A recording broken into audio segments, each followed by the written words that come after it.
Alright, what's happening? What's good? It's your boy, Brother Royce, one time for your mind, though. And we are sitting here with two very esteemed guests. I'm honored to be sitting here with these two people right here. My brother, my sister, would you like to introduce yourself? Ladies first. What's going on, y'all? It's your girl Alexis, affectionately known as Miss Sasha Lee. And how you doing? It's Jovan Went, affectionately known as Jovan Went. That was dope, affectionately known as Jovan. Legit. So, hey, we gonna get this ball rolling. We gonna get this thing sliding. So the conversation that we was having before we got on the air, and I think this is a very powerful, and I think this is a very potent conversation, and I think it's one that we all need to hear, weigh in on. We're gonna take calls in at a later time. So Brother Javon, would you like to get the ball rolling on where the conversation started? Yeah, we were just speaking about basically, belief systems and how do we really unify, all melanated people. And there's just so much different bubbles that are created because, we have Black Lives Matter, we have Dream Defenders, we just have so much different organizations, but how do we create that one umbrella that everybody could come under? And even with religion, we have Nation of Islam, we have Christianity, we have Catholicism, we even have Black Jews. So how do we bring all of our people together to really work together? As I previously stated before we went on air, I really believe that we should find a common ground with each other first. Everyone should be of the same mind, same heart, same interest as far as wanting to unify initially, wanting to help their fellow man and, minus whatever gender preference or religious background you have. If we can come together very baseline as far as our common goal or what our interest is and what we're trying to achieve, that's the start. We can definitely, make waves and unify as far as building something. We can definitely start there. So I would say, for us to have a goal in mind and move from there. And that's how we can move forward. Legit. Yeah, man, I think that's a very important thing. One thing that I've learned in just my studies abroad of trying to, build and grow spiritually, there is, it says that though there are many different parts in the body, they all work together as one. The hand cannot say I don't need the foot cannot say I don't need the head cannot say I don't need the neck. They're different body parts, but they all work in conjunction with one another. And the body parts, it even says that if one body part is missing, that the whole entire body is considered to be crippled. You see what I'm saying? So you don't have a hand walking around this ain't what Mr. It, whoa, you know what I'm saying? We all do need to come together, because once we do come together, we begin to enrich each other. Now the question we've been hit with a lot is, okay, you're always talking about come together, but come together around what? What are we coming together around? Because people are coming together, but if they're not coming together around something that unifies them all, then that coming together is not gonna last. It's only gonna be temporal. So come together around what? I was listening to the Breakfast Club, and there's a man named Trevor Noah. He's from South Africa, and he grew up during the time of apartheid. And basically, Africa is 90% black people. And they said, in order to control a country with that much black people, you need to make them think that they're not all on the same team. So, they had the Igbos live here and the Xhosa people live here, and, they divided everybody up. So I think, as Brother Hakeem states, the Willie Lynch letter, there's so much tactics to make us all believe we're not on the same team. So it's we need to convince ourselves and realize we are the same. And also there's another guy named Dr. Wesley Muhammad, and he was saying Black Lives Matter needs to not be focused towards like white people and other people, but it needs to be focused towards black people. Black people need to be convinced that Black Lives Matter and that we are all on the same team. So how do we truly convince each other that we're all on the same team? How do we get back to understanding that? I think I'm gonna weigh in on both of you guys' comment, and to answer you, Brother Hakeem, what exactly is the goal and what are we coming together around? I would say that would be at the discretion of us as a people. Again, we're coming from so many different backgrounds, as Javon mentioned. We have so many different religions, so many different practices, and so many different customs, to where, as I stated earlier, we have to find a common ground in which we're willing to work on, minus our differences, customs, backgrounds, and nationalities, as far as, different islands are concerned. So, for example, if we as a people decide, and this is just an example, if we decide we're tired of gun violence, this isn't strictly to the Christian church, the Baptist, the Catholics, that Black Jew. We as a people are saying we're tired of gun violence. We're saying we're tired of our kids in the neighborhood, picking up guns and randomly killing each other. We're saying we're tired of gangs. We're saying that we want better neighborhoods. So, in retrospect, you're not going to promote that message to only Black Jews if you're a Black Jew, or only Muslims if you're a Muslim, or only Christians if you're a Christian. You're going to spread that message generally, because that's the goal we're trying to accomplish. If the goal is trying to stop gun violence, then you're going to be proactive toward the issue at hand.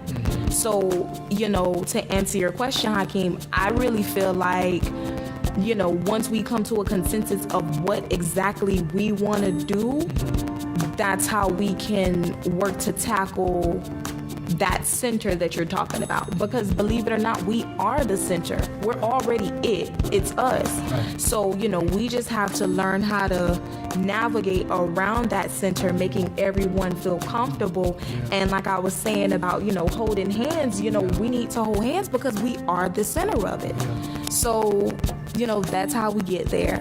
Legit. What you got over there, brother? Oh, that was a good answer. We do need to rally around causes which affect us all. But how do we get everybody at the table? How do we get everybody willing to sit at the table and have these discussions? Like, does it have to be your child that gets killed? Does it have to be somebody close to you for you to, want to partake in the discussion? Because I feel like there's so much of us that understand what's going on. We might talk about it today, but tomorrow we're gonna forget about it. Like, we lose the fire. So how do we keep the fire? How do we make people understand how important this is and how urgent we need to be when addressing these things? It's one thing that was very powerful to me, and it led to me starting the Black Student Union. When I read the Willie Lynch letters, which is pretty much, people can say the Willie Lynch letter is not real. People can say the Willie Lynch letter was fabricated. It doesn't chronologically line up, whatever it may have you. If it was actually real, or if it was something that was written about actual events that happened as like a satire or something. The point is, those events happened. You see what I'm saying? So if it was something written after the fact, well, thank you for putting this in order for me. If it was something that was written for real, I'm glad that it was made available for us to see how the Black man was, the ingenuity that went into the psychological programming of the Black man. And the whole premise behind Willie Lynch, the whole premise on how to change these people from Africans to slaves, or they were beginning a project to create the African American. When a Black man can, and it sounds crazy, but that's what we hear. We here to talk about that. When a Black man stands up and says, "I'm not African, I'm American," that means the program is complete. You are fully programmed. When you no longer relate to your homeland, because when you study Willie Lynch, that was the purpose. The whole purpose of Willie Lynch was, before slavery, before war, men was connected to nature, meaning that the same hands, and remember, Marcus Garvey got a lot into metaphysics. The same hands that created the sun, the same hands that created the moon, the same hands that created the stars, is the same hands that created human beings. So we all have that connection to nature. So the black man learned how to sew clothes from watching the spider. The black man learned how to hunt from watching the lion. We learned from nature. That's how the whole entire world was educated from the discoveries of Egypt, because everything was discovered. They would watch the stars and tell how the moon would wax and wane, and when there would be no moon and when there would be a full moon. So the whole purpose of Willie Lynch was to separate us from our nature. Separate us from our nature, because now once we're separated from our nature, we'll be easier to program. So being separated from your nature is like being separated from the power source, and in place of that nature they put religion. You see what I'm saying? So now I've always looked at, okay, once the black man is plugged back into his God, not into a religion, but plugged back into the creator, our creator. Once we are plugged back into that power source, now we will have the power source to have longevity, to see clearly, to be able to focus, to be able to concentrate. I was watching the Malcolm X documentary that they did with Denzel Washington, and I like the way the man said to Malcolm X. He said, "We want to get you off of this country's drugs."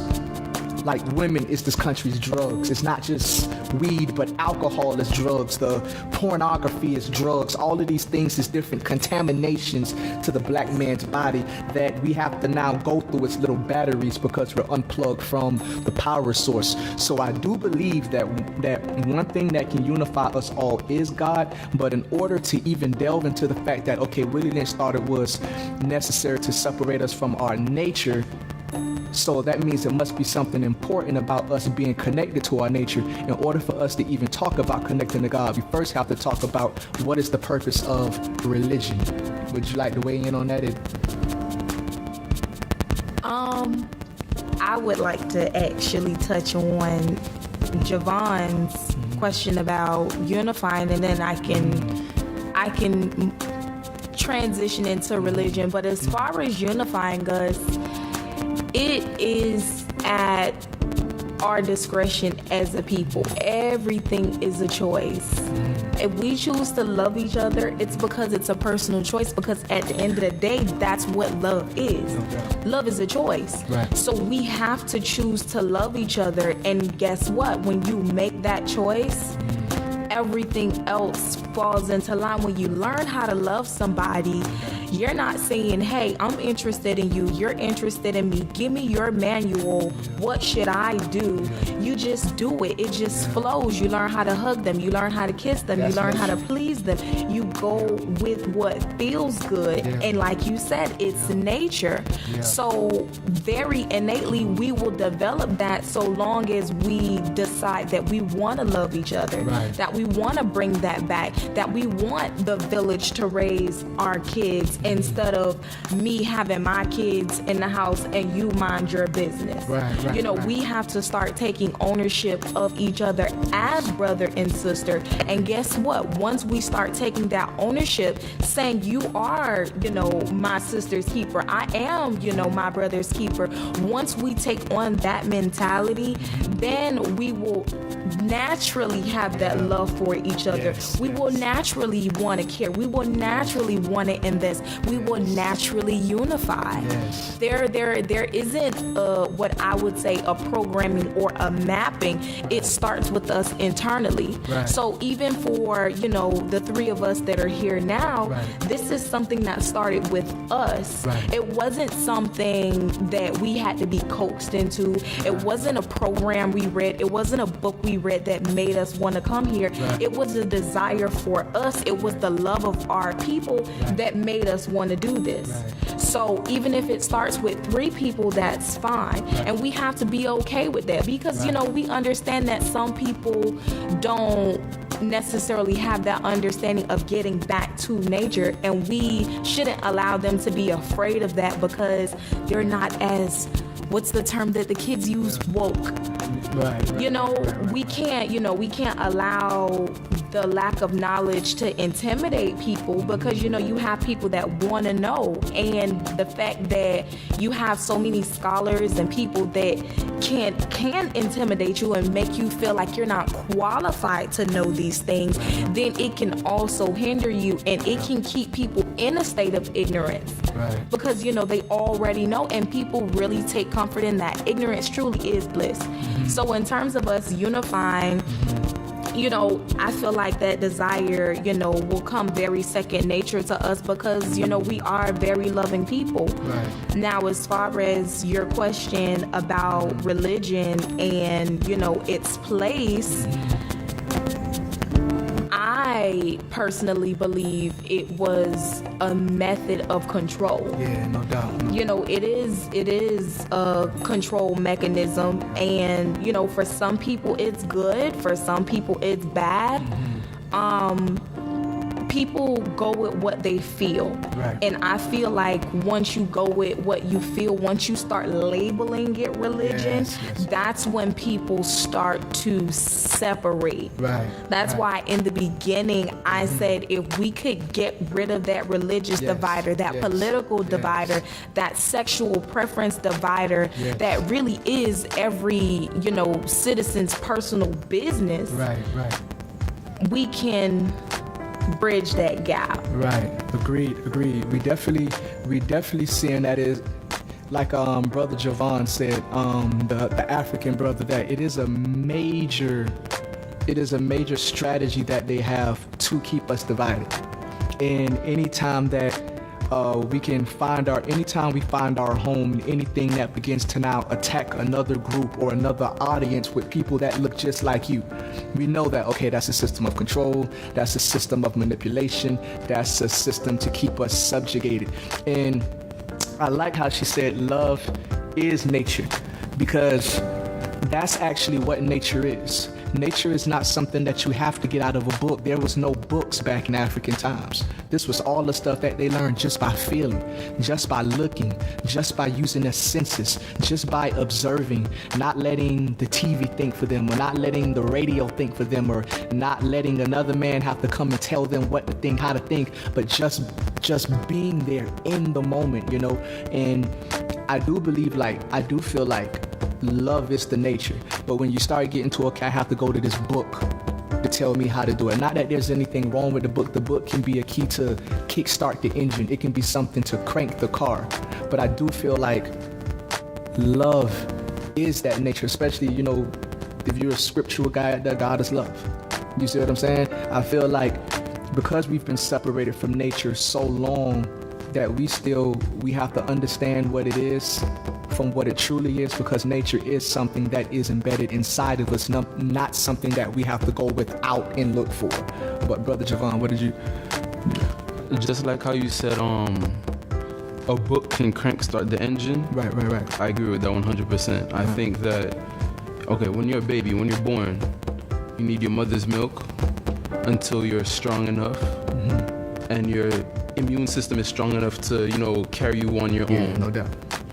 When you're first riding a bike, you have training wheels, and then you remove the training wheels until you can, ride the bike without it. Right. I think that religion can be like that. Yeah. Religion can kickstart you until you are strong enough spiritually to do without that religion. Just like if you're starting a business, you need startup money until you build enough capital to carry yourself. So I think that we do need something to start up the engine, since we've been disconnected for so long. And it might come in the form of religion, it might come in the form of prison, it might come in the form of death to somebody you love, but we do need something to kickstart, to, give us that jolt, like, yo, I need to wake up, I need to take more control of my life. But, one of my favorite stories is the one when the Buddha invited the blind man to the castle. Yeah.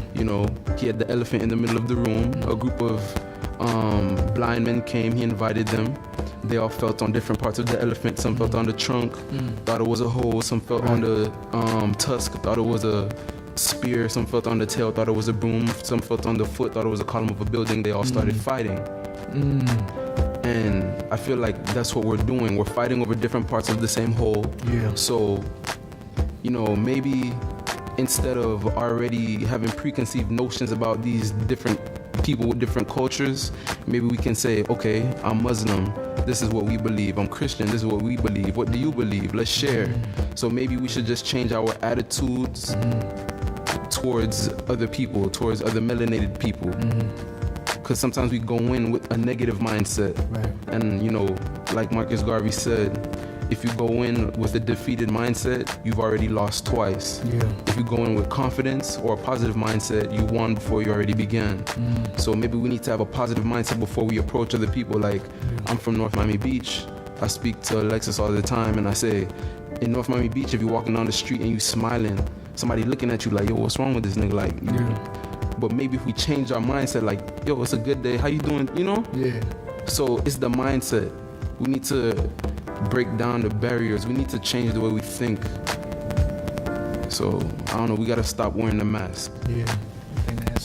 When you say mask, I feel like that means we are wearing something that we feel like we have to be and not exactly what we are. Is that what you're... That's exactly what I mean. Because I feel like so much people have pain, but they have to hide that behind being hard or being angry. And like, even sometimes when I hear people say chronic bitch face and shit like that, like, Right. I don't know, like some people just naturally have a face that repels other people, or like, have you been through things in your life that just made your face like that naturally? Or I don't, what is, like when somebody has chronic bitch face, are they happy at the end of the day? Like, I don't understand, like what's really going on? It's called resting bitch face. My bad. I thought it was chronic bitch. It's called resting bitch face. But what is That is something social media came up with. It just basically means that that individual doesn't look approachable. So, with that, with the person having a certain demeanor or a very unpleasant or hard demeanor, very naturally when you call someone an unpleasant name, you call them a bitch. So that's what the face is a direct reference to. It's not that person exactly is that, needless to say. It's just that that's what you're judging them off of when you first see them. But then look, all three of us sitting right here, we black, right? Right. We get judged. No doubt.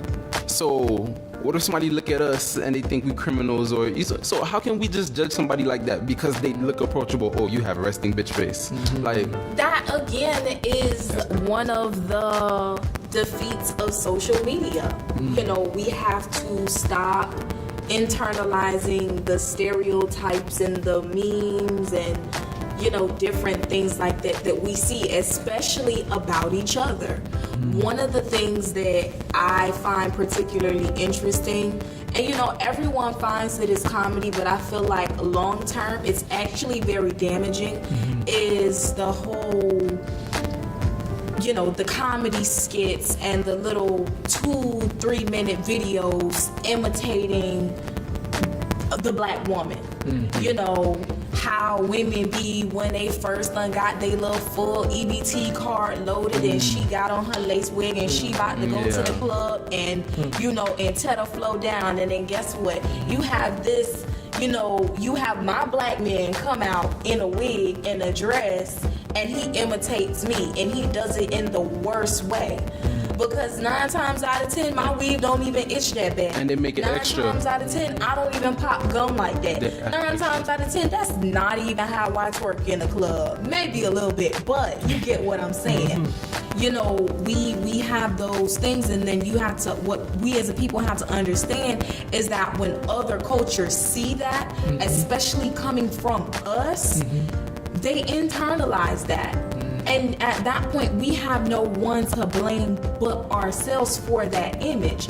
You have these guys that do these skits and everything, and it's all fun and games. But at the end of the day, if I'm a Mandarin, person, or I'm from Lebanon, or I'm from Russia, and I have no idea the slightest idea about what melanated folk do, and this is the first thing I see, and I see it coming from a melanated man, and he's imitating his melanated woman, I'm gonna feel like it holds true. But you don't even have to go that far. You don't have to go to China or Russia or Lebanon, because there's white people who live maybe a block or 2 blocks down over the bridge, and they think that's truth about black people.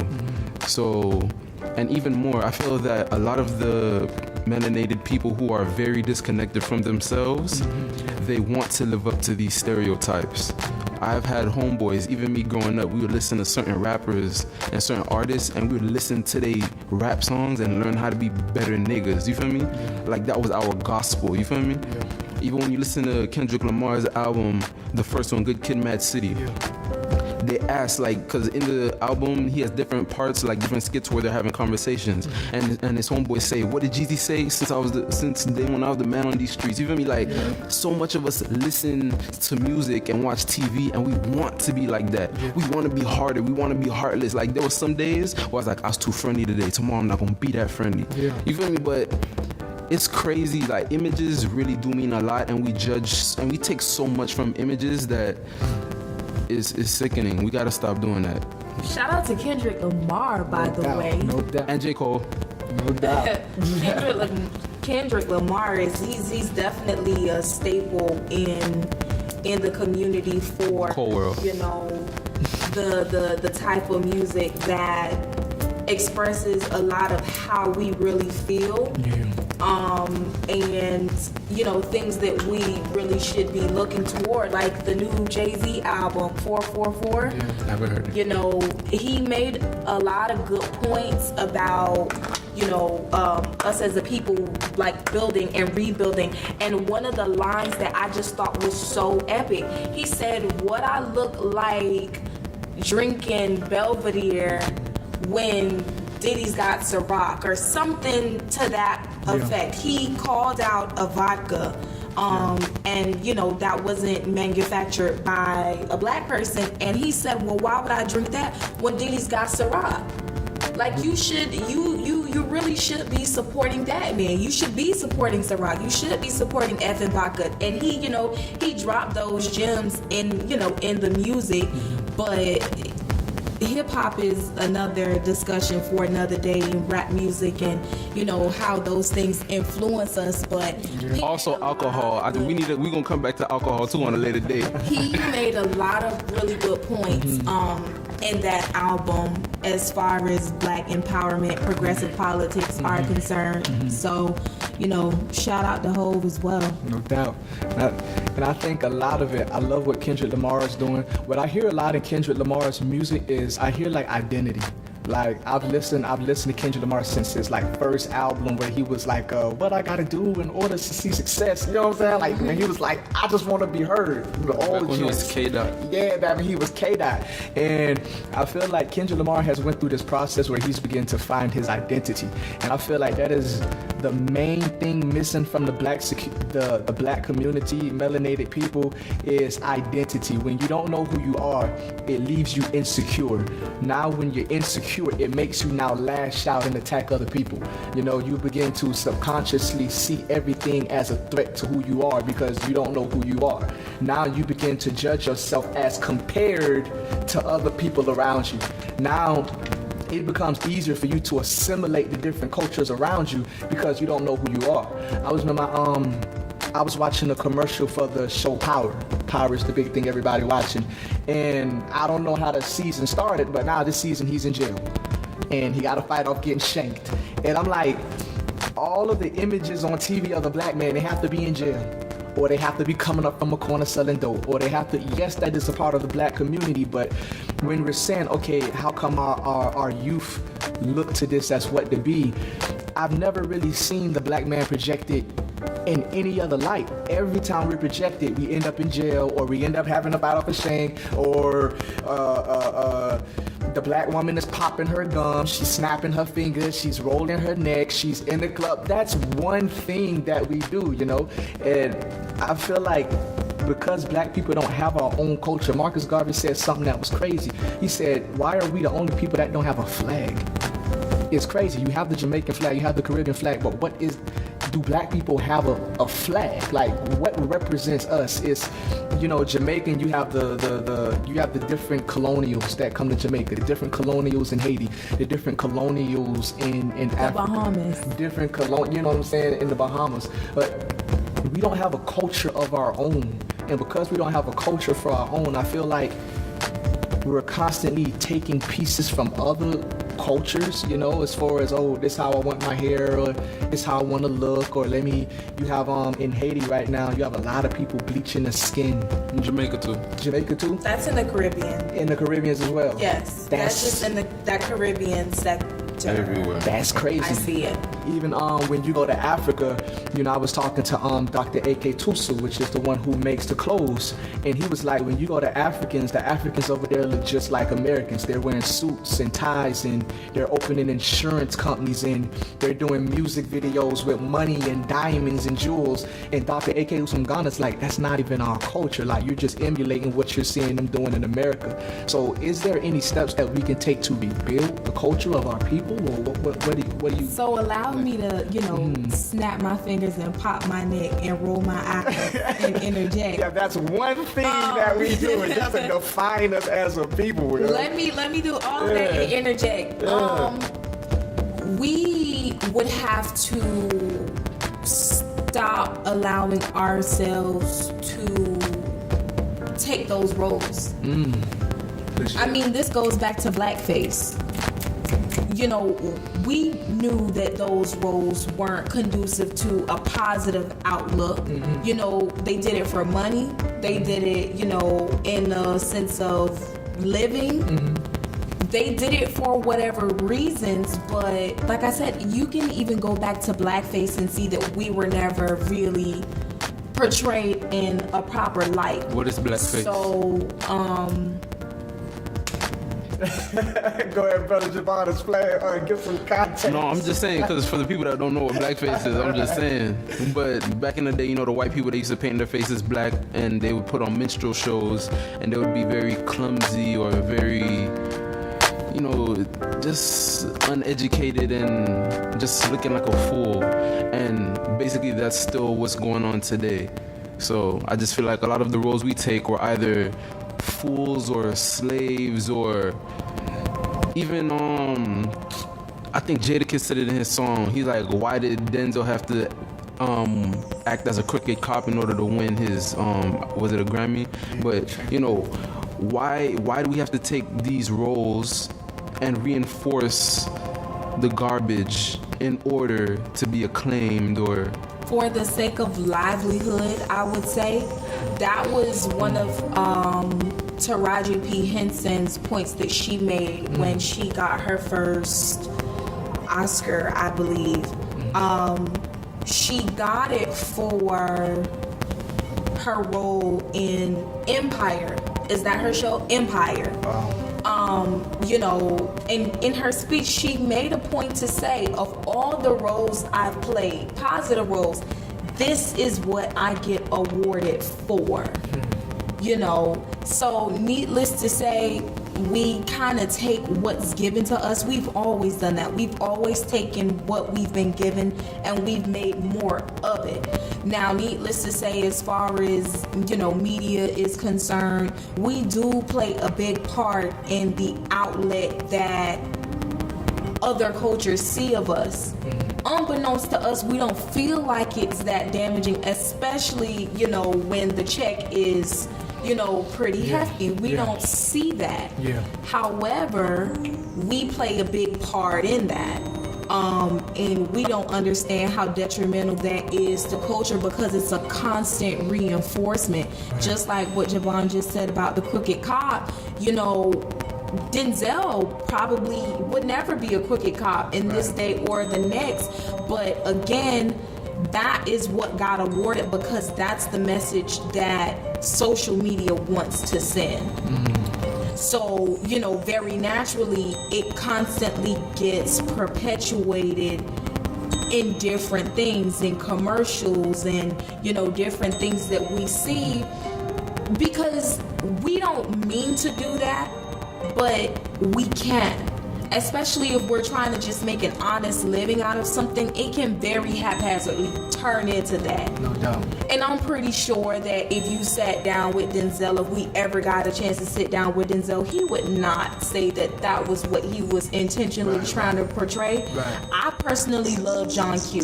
Yeah. John Q was one of my favorites because John Q really showcased the love of a man for his child and those extremes that he's willing to go. By any means necessary.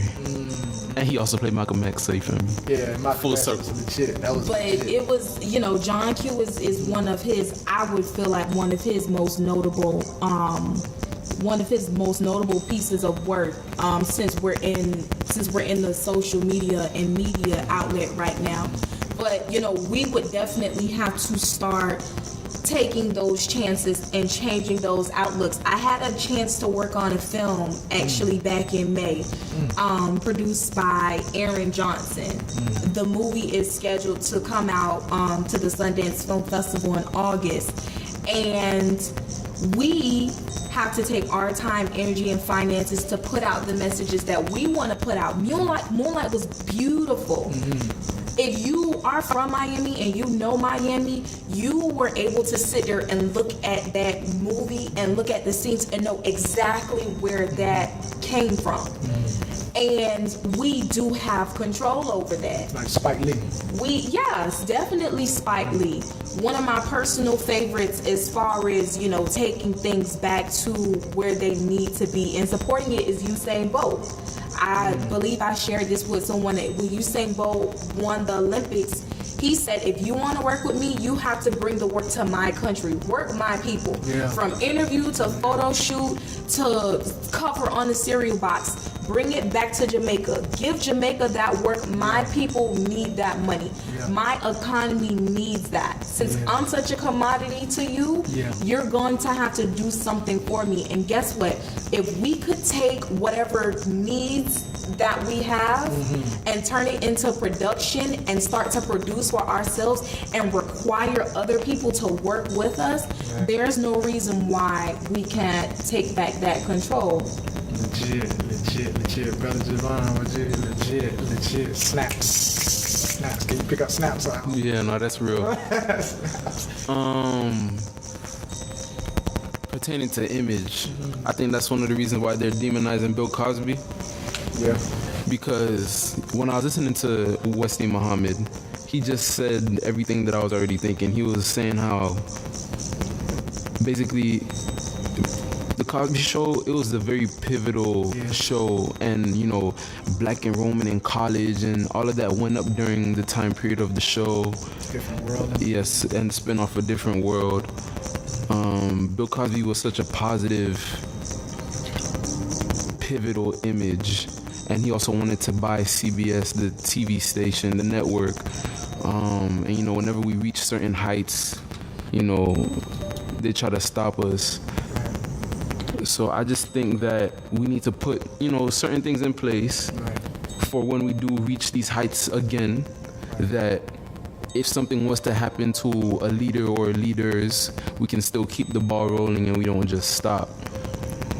But images are just very important, and we need to be mindful of the image that we give off and the images that we believe in. So I just think we need to question everything. We need to reflect on ourselves. There's this man in prison, his name is Curtis Wall Street Carroll. He's from Oakland, California. He's been in prison for 20 years. Basically, he said that in his family, if you were not doing drugs, you were selling drugs. He said he never saw any positive role models. I understand we do need to take ownership, but we need to understand why we are in the situation we're in. He never had any role models. He's from the hood, surrounded by drugs. Mom was a crack addict, grandmother was a crack addict. And he ended up murdering somebody. And he said one day when he was sitting in prison, he was watching the television and a young man was killed. And he sat there and he said to himself, I wonder how his parents feel. He said he never felt that feeling before in his life. But he had to go to counseling to understand that feeling he had. He never ever thought about something like that. So he ended up growing a conscience. So the thing is, we need to understand when we're exposed to negative experiences or we're put into a traumatic situation and grow up like that, our brain develops differently. So a lot of us are at more of a deficit than others. It's true. So like Alexis said in the beginning, we do need to hold each other's hands. We need to be each other's therapy. We need to be patient with each other. Because, you know, when you just have people enslaved for how many hundreds of years, then you tell them they're free, that's the beginning of the battle. That's not the end. That's the beginning. Just like Haiti. Haiti was the jewel of the Antilles. Haiti was the richest colony. But as soon as they fought for their independence and won, they destroyed everything that reminded them of slavery. Yeah. And you know, that's still spiritual bondage, and that's still mental, you know. So you can't just have people enslaved and tell them that they're free, or you can't just fight for your freedom and think you're done fighting. Right. So I don't know, I feel like a lot of us have become complacent, and we just need to reflect, and we need to be patient with each other. A lot of us are not patient with others. Yeah. As a final thought for me, to piggyback on what you just said, Javon, we are not patient with each other because we're not patient with ourselves. It really is an inside job. So from the way I see the world to the way I see my brother or my sister is truly a reflection of how I see myself. True. If I don't smile, if I don't say hello, if I don't reach for a handshake or go to embrace you, it's because there's something within me that I haven't dealt with. And a lot of us are dealing with things on the inside. And that's why it's very important for us to talk, for us to have these sessions, like you said, for us to be each other's therapy, because that's how we heal. Because even going back to the resting bitch face, I understand it because I've been told that I look mean, but guess what? When I hear another, woman say, everybody thinks I'm so mean, she and I connect because it's like, oh my God, why do people think I look so mean? I'm the sweetest person ever. And then guess what? I know, right? What do you know? We're friends. Right.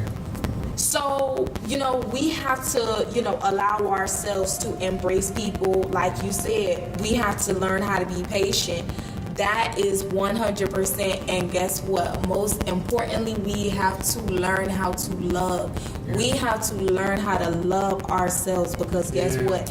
If it doesn't start with you, it won't be, it won't be spread or dispersed to anybody else. I agree, and your cup has to be full before it can overfloweth. So a lot of us, trying to help each other with empty cups. True. Not that you have to, make $1 million before you can help somebody else, but you can help people on the way. But as long as you're making those steps towards, understanding and loving and building awareness towards yourself, you can then help others. But if you're neglecting yourself, you can't truly give to somebody else, whether it's spiritually, financially, physically, emotionally. And I do believe one thing I do know, the biggest thing with the black community that we don't like to talk about very often, maybe because it's subconscious mostly, but we do have self-hate. We do have self-hate. And if you look at, the different leaders in the past, Malcolm X, Martin Luther King, Garvey, they've all had different thought processes, for lack of better words, for why we have this self-hate. Malcolm X pretty much proposed that because we want to be accepted so much by other people, we want to be accepted so much by other people that when we don't get that acceptance, we begin to hate ourselves. Well, why don't they like us? Why don't they care for us? Dr. A.K. Tusu, a guy from Ghana came, and when the guy from Ghana was talking to me, he said, the blacks in Africa and the blacks in America have to reconcile. And I said, because he's from Ghana, so he knows the other side of the story. He said, okay, the blacks in Africa are mad at the blacks in America because we look rich on TV and we're not bringing any of the money back. The blacks in America have unforgiveness against the blacks in Africa because they have rejection. So the self-hate of the black man actually comes from Africa because they feel like We were rejected by blacks. So now the white people brought us over. Well, let's just get them to love us. And the more that whites don't love us, the more we begin to hate ourselves. Oh man, if only I just wasn't so black. You know, and I'm putting it, if only I wasn't so black. Maybe if I looked more like him, maybe if I was more like him, because we still have that unforgiveness. But he said, we were taught that we were sold into slavery. But he said, I'm from Ghana. I am from where they took the slaves from. He said, that's not true. He said, these people came and they told these people, they told these villages that we're going to take your children abroad. And you can see this in the story of Sarah Bartman. The story of Sarah Bartman. We're going to take your children abroad. Your children is going to be able to bring back money and wealth and finances and education and bring all kind of things back to your economy. So the parents is like, yes, this is a blessing from God. So they told their children, we're sending you abroad. God has chosen you. God has blessed you. You're going to learn and you're going to be able to provide for us and take care of all of us. So the children is like, yes. Now, you've seen the Bob Marley documentary. That is when the children was brought and put inside these tubes, these cells with no windows, with no oxygen. And they were left in there at days and days at a time, dying on top of each other. And then they would come and take the slaves out by tens and put them on ships and put them in cages and ship them to the coast to be shipped out. So now, the children is thinking, why would my parents do this to me? Why would my parents lie to me? Why would my parents sell their own child? And now this animosity has carried over to become the self-hate that the black man has for himself. You see? So now when you actually talk to some professed black leaders or whatever you want to call them, they don't want to go back to Africa. They want to make America a better place. America, we here. That African stuff is done with, And I love what my sister said. We have to learn how to love ourselves, because as you see yourself is how you will see the people around you. There's no way you can hate yourself and love the people around you. There is no way, I put this on everything I love. There is no way you can love yourself and hate the people around you. Impossible. If you claim you love yourself but you hate the people around you, that's pride. It's not real love. Anyone who truly loves themselves will love the people around you. So people attack us and they say, how come it always got to be all black? All lives matter. You always got to make it a black thing. You always got to make it a black thing. Until the black man learns to love himself, and this going to sound crazy, but until a black man learns to love himself, he cannot be an adequate part of humanity.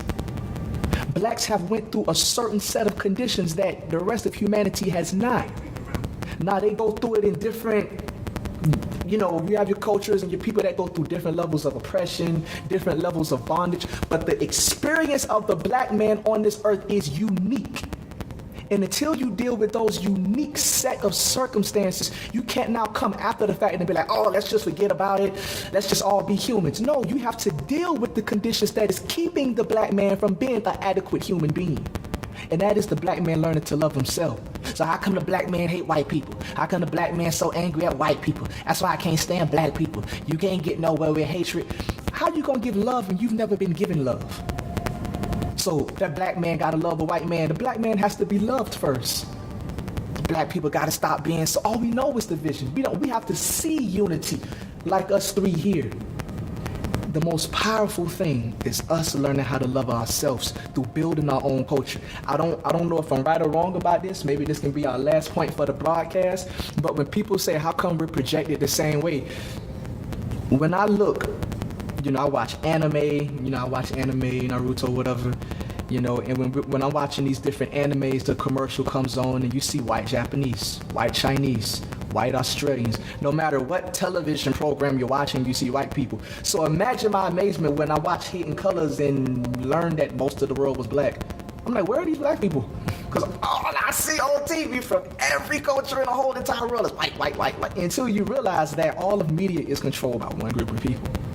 They broadcast wide, but it's one group of people. So whenever a black man is trying to get into that media, we're only going to be able to get in a certain context. So I'm hoping that in this generation, Spike Lee's begin to rise up to where the black man begins creating his own media outlet, to where we control how we present ourselves. You guys have any Love yourself. Love each other. Take that time, meditate, reflect on who you are, why you think the way you think, why you feel the way you feel, why you make the decisions you do. Just spend time by yourself and breathe. So we thank all y'all for coming on today. Very, very potent, very, very powerful webcast, episode 1. If you have any questions, we're gonna put this number out here. This webcast does have a number. It is 754-800-GLUE. 754-800-GLUE. And that is God, that is love, that is unity, that is enlightenment. We must stick together like glue. 754-800-GLUE. Call in or text, leave your questions, and we will answer all your questions during the next broadcast, or leave your comments below, and we will answer all of your questions during the Q&A of the next broadcast. So we love y'all. Blessings, manifesting, and all of y'all, please give some closing remarks. Release that positive energy to the listeners.